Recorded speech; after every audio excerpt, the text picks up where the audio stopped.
was called the crime of the century. In 1932, the infant son of Charles Lindbergh, the man who made aviation history, was kidnapped and murdered. When the Lindbergh baby was kidnapped, America's baby was kidnapped. After more than 2 years, police arrested an illegal German immigrant. Bruno Richard Hauptmann came to trial for the kidnapping and murder of the Lindbergh baby. Hauptmann was found guilty and executed. But was the wrong man put to death for the crime? Tonight, medical detectives takes a startling new look at the 70-year-old evidence. Internationally known handwriting experts will analyze the ransom notes. Scientists will examine the wood from the ladder used in the kidnapping. Can modern forensics answer who kidnapped the Lindbergh baby?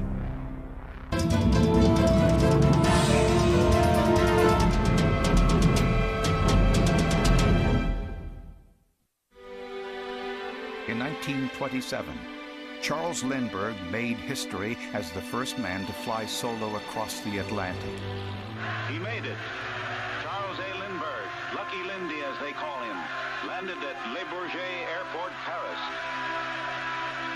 His 33-hour flight from New York to Paris made him the most famous man in America, if not the world. Paris goes wild over aviation's Yankee Doodle Dandy. Overnight, a legend is born.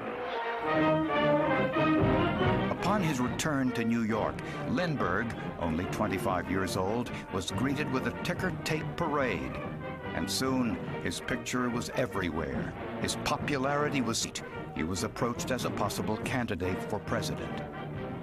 Lindbergh was the greatest American hero in an age of heroes. Two of the driving ideas of his generation were a belief in the individual and a belief in progress. And his feat in flying over the Atlantic really put those two together and made him a major celebrity. He and his lovely wife, the former Anne Morrow, wanted a normal... Lindbergh soon married the daughter of a wealthy American diplomat. When the couple's first child, Charles Jr., was born, pictures of the baby, dubbed Little Lindy, were a regular feature in newspapers and movie houses. Now you were looking at the Lindbergh home in Hopewell, New Jersey.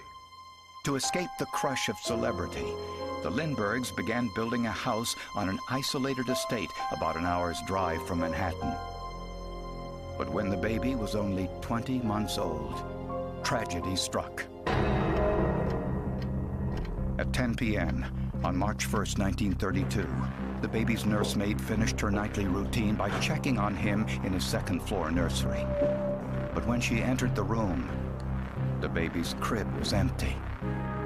She rushed downstairs to notify the Lindberghs.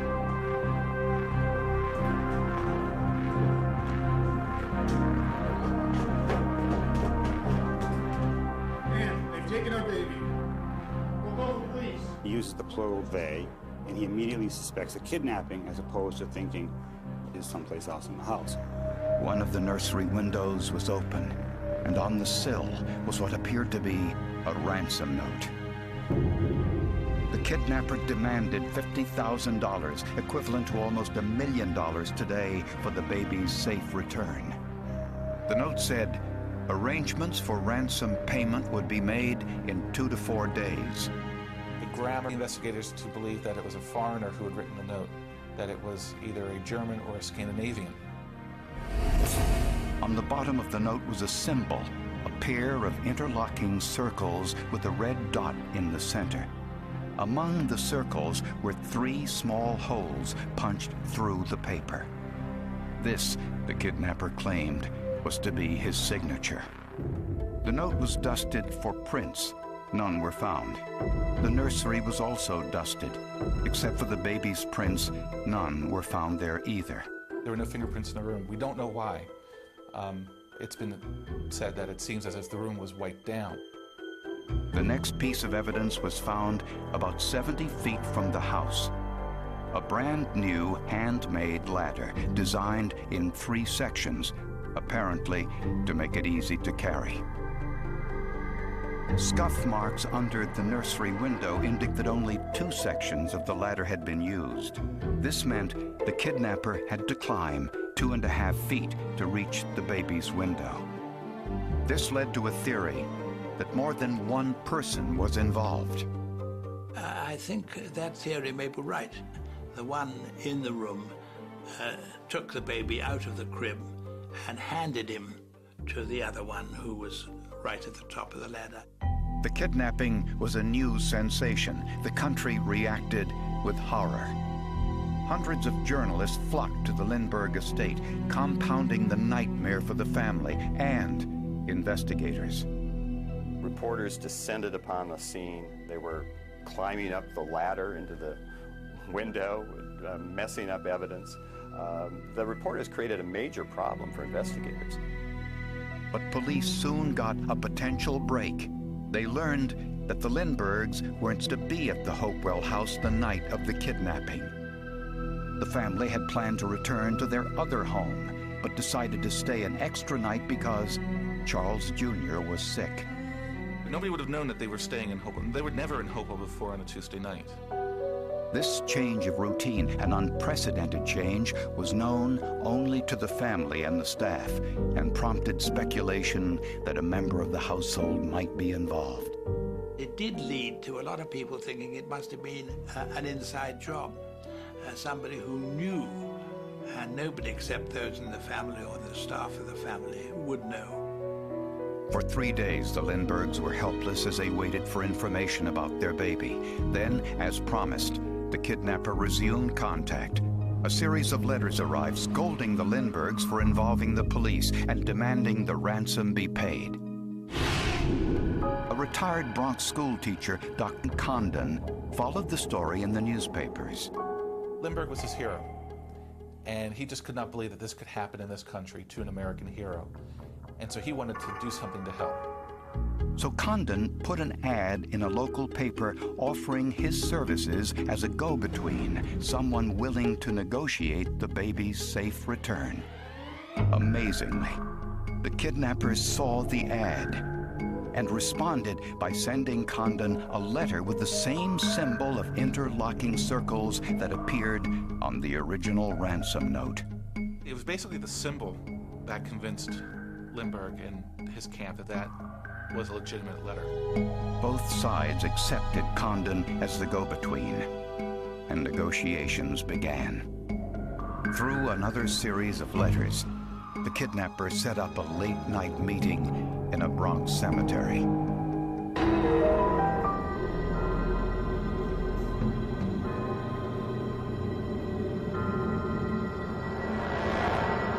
Condon was alone, as a man with a hat low over his eyes and a handkerchief covering his face emerged from the tombstones. He had a German accent and identified himself as John. Call me John. The man became known to investigators as Cemetery John.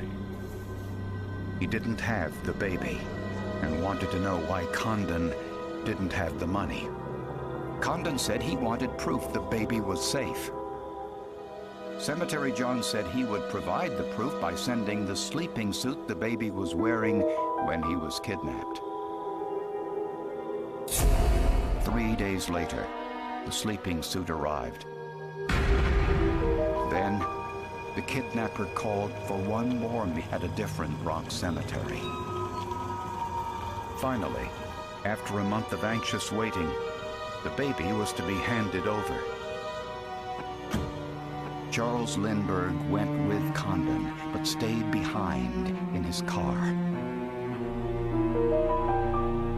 Condon walked about 100 yards into the cemetery. Then he heard a voice. Hey, Doc. It was the same man from the first meeting, but again, he didn't have the baby. He said the child was safe. Condon handed over the money as instructed in a large wooden box. The man gave Condon a note which he said had the baby's location. He then walked into the shadows, away from where Lindbergh was waiting. Lindbergh never saw him, but said later that he'd heard his voice. The kidnapper's note said the baby could be found on a boat called Nellie, near the Massachusetts coast. while state troopers left no stone unturned as they sought clues in all possible hiding places. For 2 days, Lindbergh flew over the area. Hundreds of police searched the full length of coastline, but they found no signs of a boat called Nellie or the Lindbergh baby. Humming with activity, Hopewell, New Jersey is the nerve center of the hunt for the kidnapped Lindy baby. Then, 5 weeks after the ransom was paid, a truck driver made a gruesome discovery. The body of the child was found buried in a shallow grave not over 5 miles from the Lindbergh estate. An autopsy identified the child as the Lindbergh baby. He died from a blow to the head shortly he was kidnapped. Pressure continues to build, especially after the baby is discovered. Now we've got a murderer. Let's go get that murderer. And the pressure on investigators was greater than ever before. Greater, some say, than on any investigation in U.S. criminal history.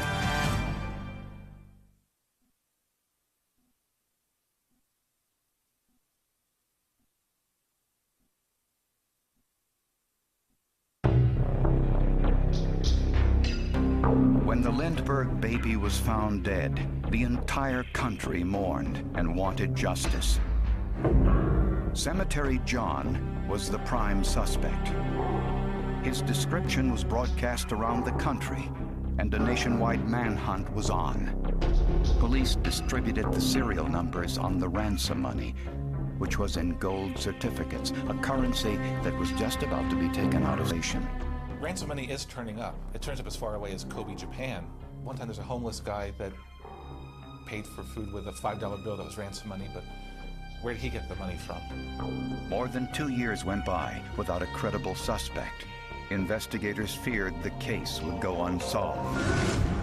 Then, at a Manhattan gas station, a man with a German accent paid with a $10 gold certificate.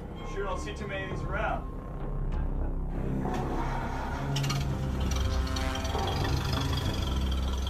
Worried that the money was useless, the attendant wrote down the license number as the man drove away.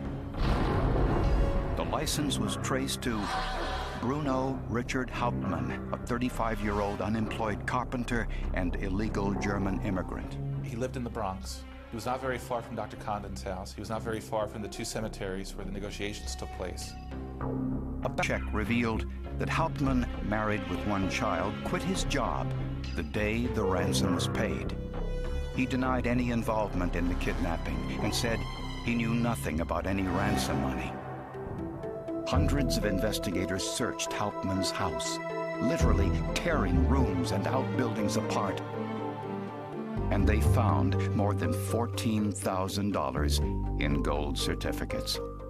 From the serial numbers, it was officially declared to be the ransom money. Now, Hauptmann changed his story. He claimed he was holding the money for his friend Isidor Fish, who had gone to Germany for a vacation but died of tuberculosis while there. To see if Hauptmann was the man Dr. Condon met in the cemetery, police arranged a lineup. The lineups were fraudulent. He looked quite different to the others. I mean, some in the lineups were 6'2" New York policemen. Dr. Condon looked at each man carefully, but said he was unable to identify Hauptmann as the man he met in the cemetery. I'm not sure. Colonel Lindbergh arrives to testify before the Bronx grand jury. During a grand jury hearing, Lindbergh was asked if he could recognize Hauptmann's voice as the one he heard in the cemetery. He said he wasn't sure. There are reports that he could not or would not identify Hauptmann's voice as being that of Cemetery John. Hauptmann's defense team went public with accusations that he was the fall guy for a flawed investigation. Mrs. Hauptmann, wife of the suspect and mother of a baby boy, staunchly stands by her husband. I'm positively sure that my husband had nothing to do with the Lindbergh baby kidnapping. In January of 1935, Hauptmann went on trial for kidnapping and murder. The entire nation watched and listened. We are here in the corridor of the Union Hotel at Flemington, New Jersey, where the trial of Richard Bruno Hauptmann is in progress at the present moment. The frantic rush to get inside the Flemington courthouse. Thousands gathered at the courtroom. There's no question people that gathered at the courthouse, by and large, were out to get Bruno Hauptmann to the electric chair. At trial, prosecutors turned to the only forensic evidence they had, the ransom notes and the kidnap ladder. A series of handwriting experts declared that Hauptmann's writing matched the writing in the ransom notes. A government wood analyst named Arthur Kaler told jurors that wood from a sideboard of the ladder, what came to be known as Rail 16, shared the same wooden and tool mark patterns of a floorboard in Hauptmann's attic. Well, the wood evidence is very significant because if it is as it appears, then that links Hauptmann, or at least Hauptmann's attic floor, to the kidnap ladder, and therefore is linking that house to the house in Hopewell. But even more damning testimony came from Dr. Condon and from Lindbergh himself. Earlier, both men said they could not identify Hauptmann, but at the trial, in the glare of publicity, Dr. Condon changed his story. He said Hauptmann was Cemetery John.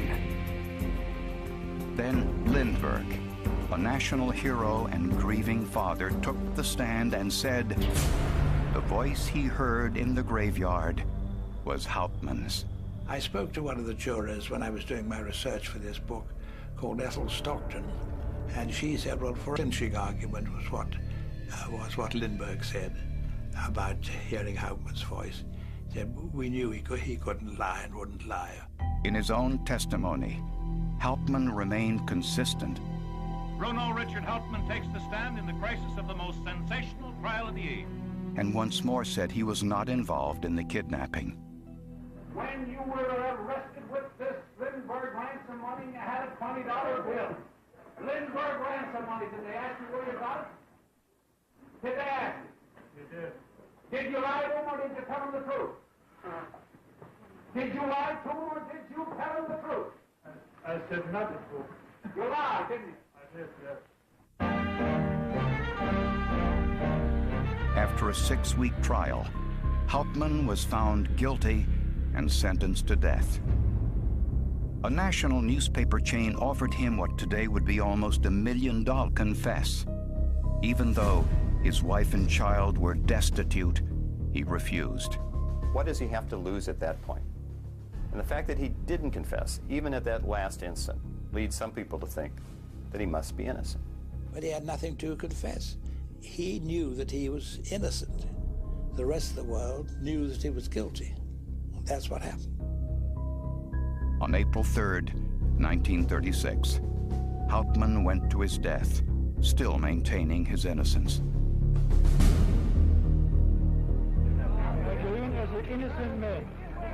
In the years after his execution, new information surfaced about Charles Lindbergh, his role in the investigation, and his possible involvement in his son's death.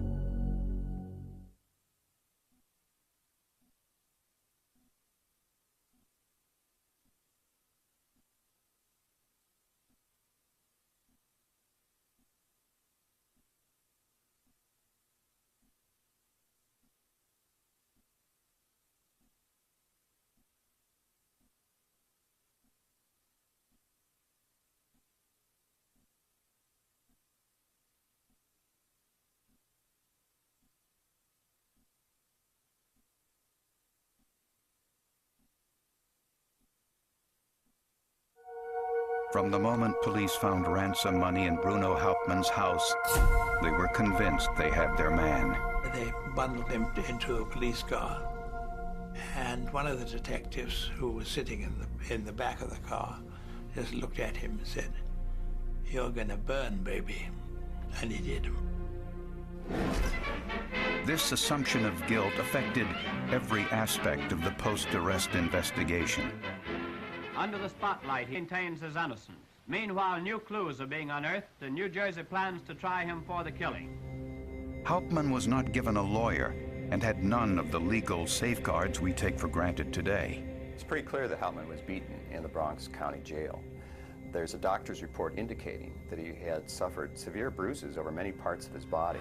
Hauptmann took a beating in the media as well. Hello, everybody.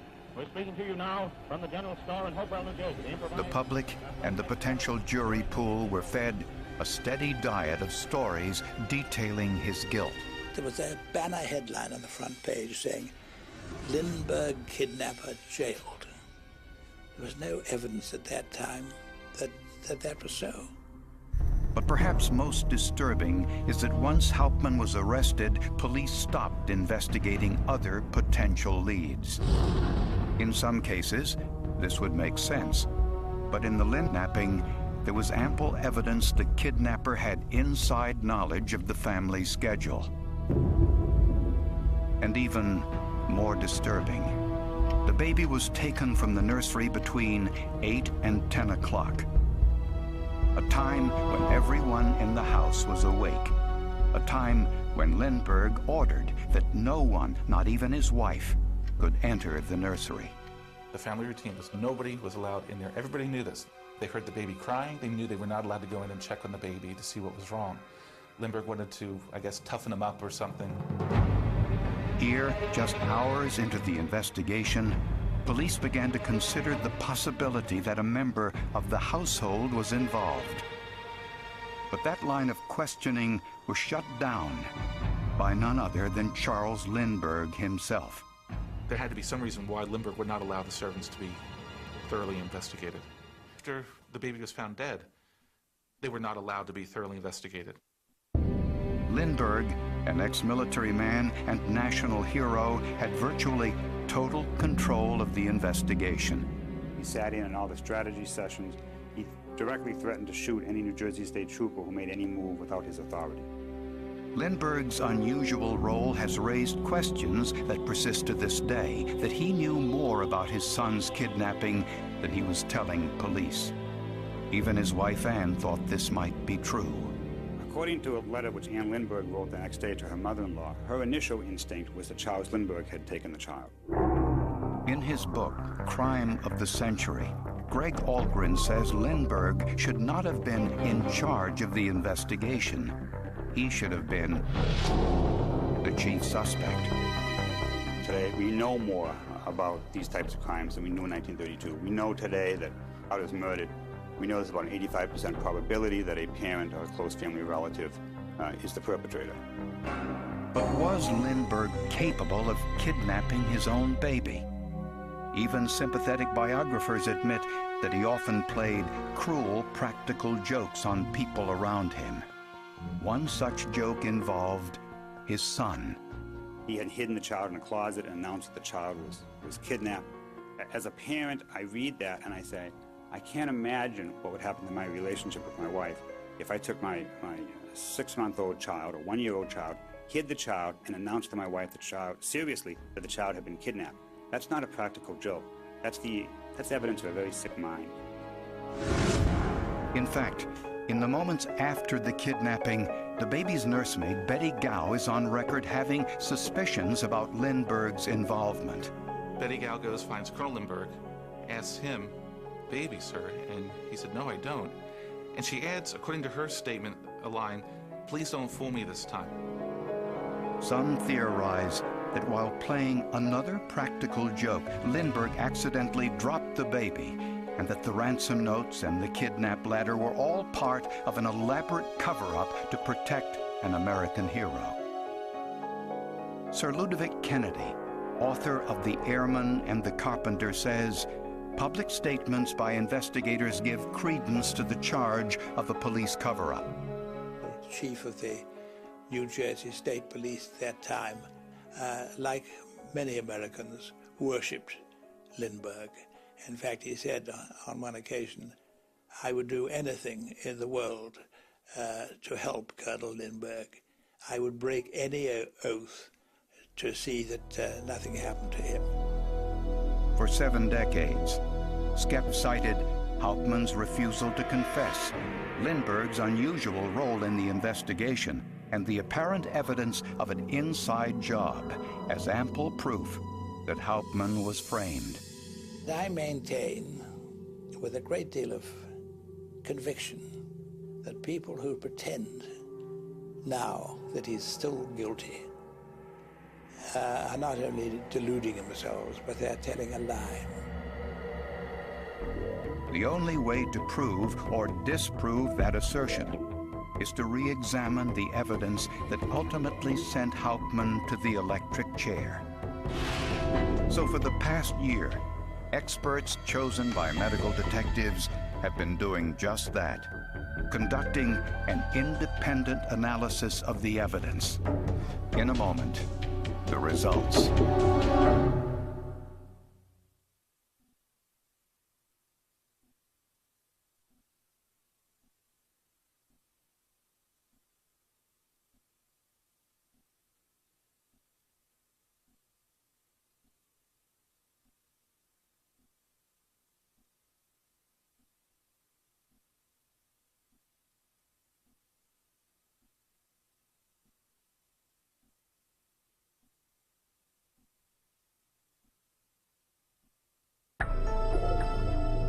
Shortly after his arrest, Hauptmann provided handwriting samples to police.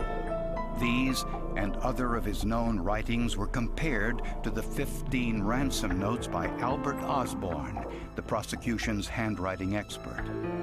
Richard Hauptmann was the same writer who wrote all of the Lindbergh kidnap notes. Handwriting experts have said Osborne's results were corrupted by pressure to get a conviction. In an attempt to put the question to rest, medical detectives asked 3 internationally recognized document examiners for their opinions. Peter Bayer of Schriesheim, Germany, Gideon Epstein, based in Washington, D.C., and Grant Sperry from Memphis, Tennessee.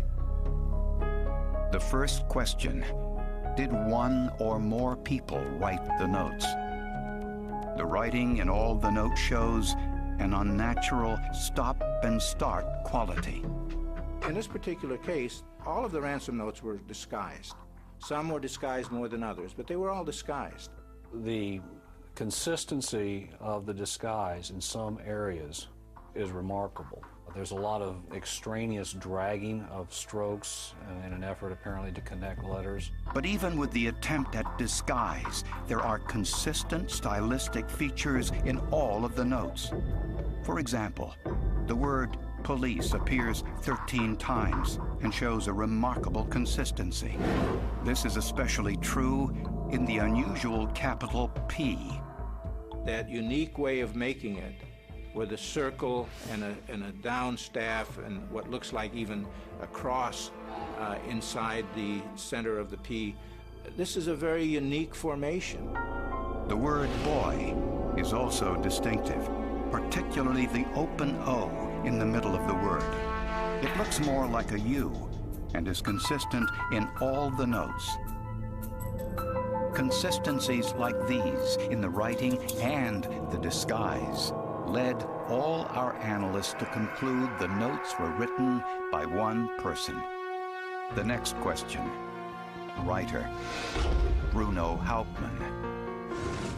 For purposes of this program, Peter Bayer analyzed the handwriting from the perspective of someone who, like Hauptmann, was educated in Germany. 70 years ago, the expert opinions were too strong. I think they should look more for the German habit to write and to look to the German copybook. Dr. Bayer is referring to a handwriting manual that was standard for all Germans of Hauptmann's generation. Take another look at the word boy.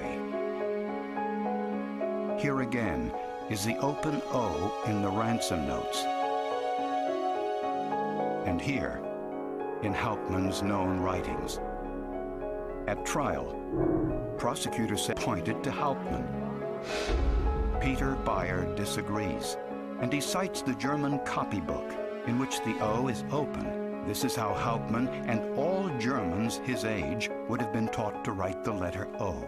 The only conclusion you can really say is the ransoms are written by a German person. But Hauptmann's writing also shows distinct characteristics. Perhaps the most striking is the unusual printed N. It's almost as if it's been written backwards. And this formation, which is highly unusual, appears in the ransom notes and in Hauptmann's known writings. Every time that I saw a printed N in the exemplars and in the ransom notes, it's made the same way. And it's made very quickly. It's not like he's consciously trying to disguise his N. The capital Ds are also highly unusual. This is a capital D from a letter Hauptmann wrote in 1931, a year before the kidnapping. Here is a typical capital D from the ransom notes. Both samples are highly stylized and are not consistent with the D in the German copybook, seen here on the right. I see some similarities in the capital letter D. There are similarities in the ending of that letter. I think that's typical for Hauptmann. But why would someone with such distinctive letter formations like the backward N and the capital D fail to disguise them? The answer is that handwriting is largely an unconscious, ingrained from when we were first taught. And this is an excellent point. You don't just disguise and change it to something you've never seen or heard of in an extended writing. You fall back on something that, or some form, something you've used in the past normally. So what did our experts conclude? My conclusion is that Bruno Richard Hauptmann probably wrote the ransom notes. Probably is a very strong conclusion towards authorship, bordering virtual certainty. My conclusion is that there's a high probability that Hauptmann wrote the ransoms. I feel that there was sufficient individual significant handwriting characteristics that were produced by Bruno Hauptmann in his known writing to conclude that he authored, wrote the ransom notes that we're dealing with. But even if Hauptmann wrote the notes, that does not put him at the scene of the crime. For that, readers turned to the kidnap ladder. Next, a new analysis of that ladder and an answer to the question of whether it ties Hauptmann to the kidnapping.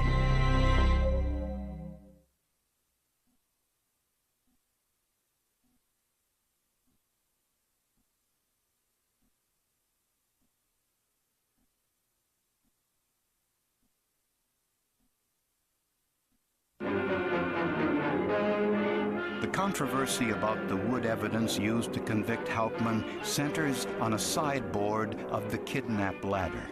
Prosecutors claimed this board was originally part of the floor in Hauptmann's attic. It has come to be known as Rail 16. Rail 16 is one of the most famous pieces of evidence in American crime. How the rail was connected to Hauptmann's attic is at the center of the controversy. Once he was in custody, police went over every inch of his house. After searching for a week, an investigator claimed that a piece of the floorboard in Hauptmann's attic had been cut away and removed. He thought this missing piece might be Rail 16. They called for the Rail 16 to be brought to the attic and placed it down next to the attic board. It fit perfectly in terms of being parallel to the attic board and the nail holes being in exactly the right place to nail into the joist beneath the board. At the time, and to this day, many people say this was simply too good to be true. They claim Rail 16 was planted after Hauptmann's arrest. Would not be impossible reach for one to reach the conclusion the police had dummied up some of the evidence with regard to the ladder. It was not unheard of back then. I mean, look at the news reports today. It's not unheard of today. To find the truth, medical detectives contacted Kelvin Correga, an independent analyst who has spent years examining the kidnap ladder. We also enlisted Dr. Regis Miller, a wood anatomist at the U.S. Forestry Service, and Dr. Shirley Graham, a forensic botanist. The first question was whether rail 16 was planted evidence. This photo of the rail was taken by Kelvin Correga in July of 2001. This photo was taken by a news photographer the day after the kidnapping, before police even knew of Bruno Hauptmann. A comparison of the photos clearly indicates that the patterns of wood grain and knots of pieces of wood line up, showing that the rail 16 entered into evidence was always part of the kidnap ladder.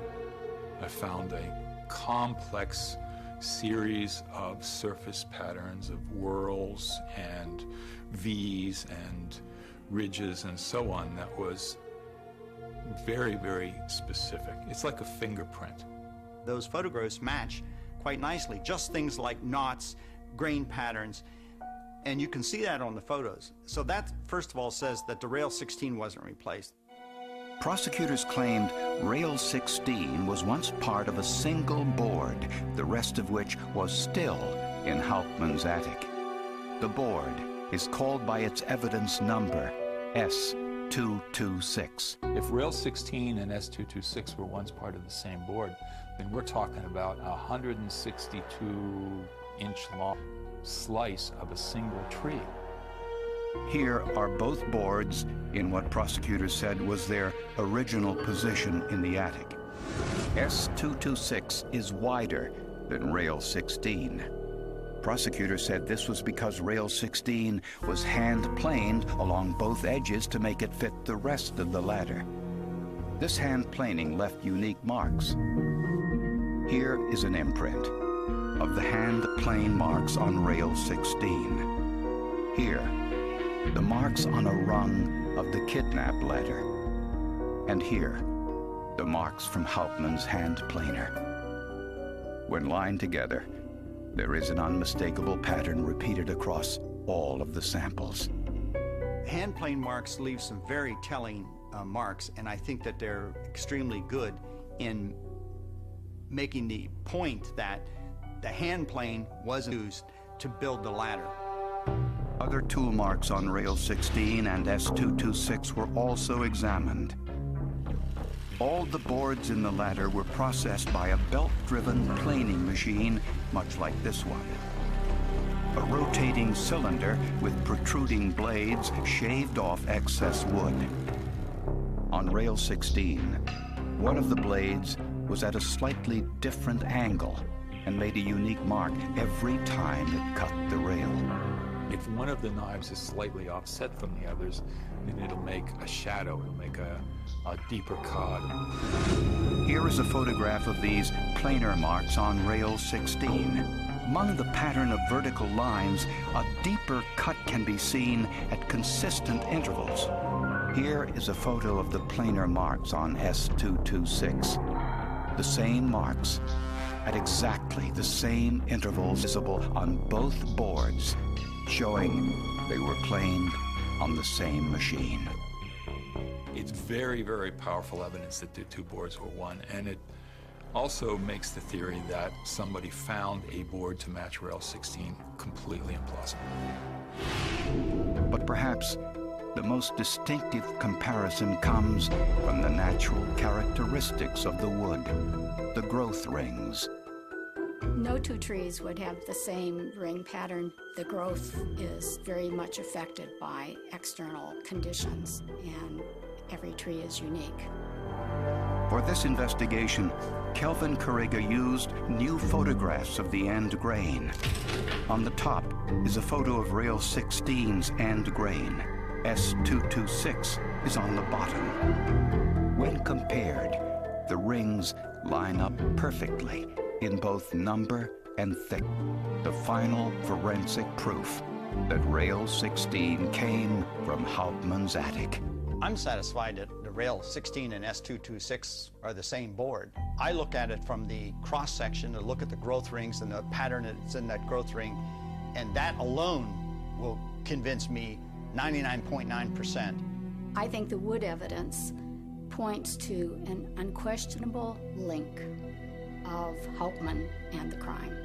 I think that rail 16 represents the one tangible piece of physical evidence in the case, and it's a real link between the house of the man that was executed for the crime and the crime scene itself.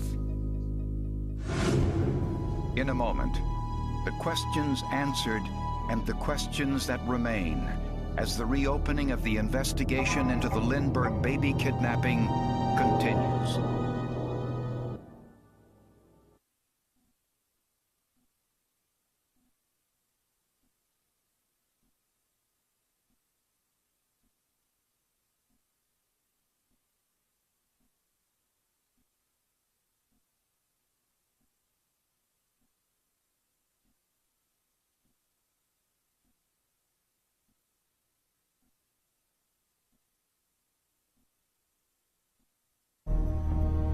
The Lindbergh kidnapping still resonates as one of the most despicable acts in the history of modern crime. After 7 decades, we still don't know everything about what happened on that March night. For instance, how did Hauptmann know of the Lindberghs' last-minute decision to stay at the Hopewell estate? Was there an accomplice helping him navigate the difficult reach from the baby's window to the ladder several feet below? And if he had an accomplice, what happened to the remaining $30,000 in ransom money? No one knows definitively what happened in this case. No one knows.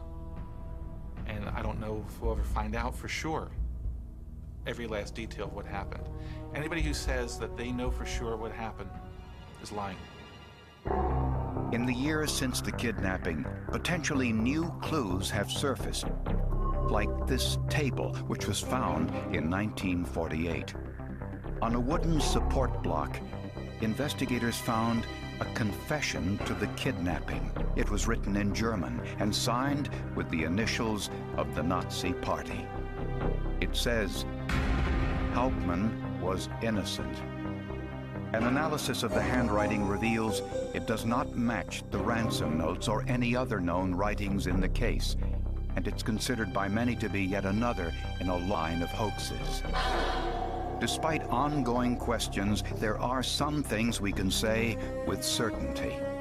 The results of 70 years of forensic investigation, including this one, indicate that Bruno Hauptmann wrote the 15 ransom notes and made the kidnap ladder. It's clear, I think, that Bruno Hauptmann took the Lindbergh baby.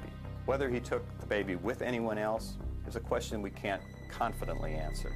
Most people, I think, conclude that it was a solo job, but there still are some suspicions. The case was now officially closed on one of the most shocking and brutal crimes of the century.